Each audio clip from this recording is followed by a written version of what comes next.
Kerja dari pagi sampai malam, gaji UMR, tapi tiap akhir bulan tetap aja ngos-ngosan. Pertanyaannya, sebenarnya gaji UMR di Indonesia itu cukup nggak sih buat hidup layak? Atau kalau dibandingin sama negara tetangga, kita sebenarnya ketinggalan jauh atau masih bisa dibilang wajar? Pertama, mari kita lihat dulu angka UMR. Rata-rata UMR di Indonesia saat ini ada di kisaran 2 jutaan sampai 5 jutaan rupiah per bulan, tergantung provinsinya. Jakarta misalnya, UMR 2025 sudah tembus 5,3 juta rupiah, tapi di daerah lain masih ada yang di bawah 3 jutaan.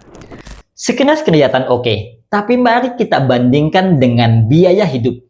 Menurut beberapa survei biaya hidup di Jakarta misalnya, kebutuhan dasar bulanan untuk satu orang, makan, transport, kosan sederhana bisa tembus 6 sampai 7 juta rupiah.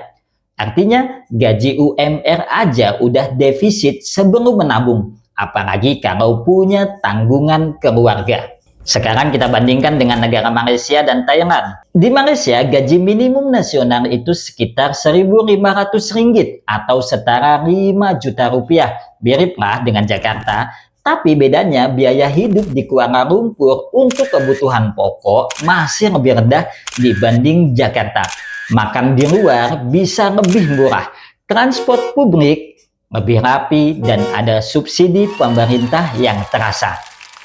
Thailand juga nggak beda jauh, gaji minimum nasional ya, sekitar 400 baht per hari. Kalau dikali 26 hari kerja, sebulan bisa setara 4-5 juta rupiah. Tapi harga makanan, transport, dan akomodasi di Bangkok relatif lebih ramah dibanding di kota besar di Indonesia. Jadi masalah utama kita sebenarnya bukan sekedar gaji kecil, tapi rasio gaji terhadap biaya hidup bikin pekerja di Indonesia lebih berat perjuangannya. Di sisi lain, perusahaan sering beralasan nggak bisa naikin gaji karena biaya operasional yang tinggi atau takut nggak kompetitif.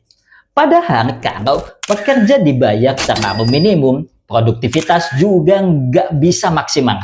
Karyawan yang stres mikirin makan sehari-hari, jelas susah fokus untuk kerja lebih kreatif dan inovatif. Solusi terbaik ada dua sisi. Buat pekerja, jangan hanya bergantung pada UMR. Coba cari skill tambahan atau sumber income sampingan. Dan buat perusahaan, jangan cuma mikirin biaya jangka pendek. Karyawan yang sejahtera itu investasi. Kalau daya beli naik, loyalitas meningkat, perusahaan juga yang akan untung. Jadi kalau ada yang bilang UMR di Indonesia sudah cukup, coba lihat lagi angka biaya hidupnya. Gaji minimum itu seharusnya bikin hidup layak, bukan sekedar bertahan hidup. Pertanyaannya sekarang, kita mau terus stuck di pola yang lama atau mulai berjuang biar kerja keras orang Indonesia dibayar dengan lebih adil?